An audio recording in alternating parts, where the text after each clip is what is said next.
देखो, बात मराठी भाषा के विरोध की नहीं है। विरोध इस बात का है कि जिस तरीके से ये सड़क से उठे हुए गुंडे लोगों के साथ मारपीट कर रहे हैं, भाषा प्रेम के नाम पर उनके साथ गुंडागिर्दी कर रहे हैं, ये अधिकार इनको किसने दिया?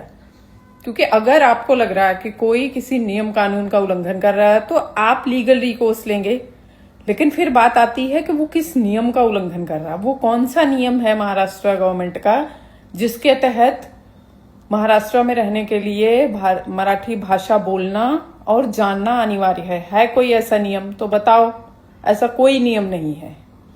महाराष्ट्र ही नहीं, भारत के किसी भी राज्य में स्टेट गवर्नमेंट के पास ये अधिकार नहीं है कि वो ये क्राइटेरिया इम्पोज करे कि अगर आपको उस राज्य की भाषा नहीं आती तो आप उस राज्य में नहीं रह सकते, आप उस राज्य में नौकरी नहीं कर सकते, बिजनेस नहीं कर सकते। क्योंकि भारत का संविधान बात करता है लिंग्विस्टिक माइनॉरिटी के प्रोटेक्शन का।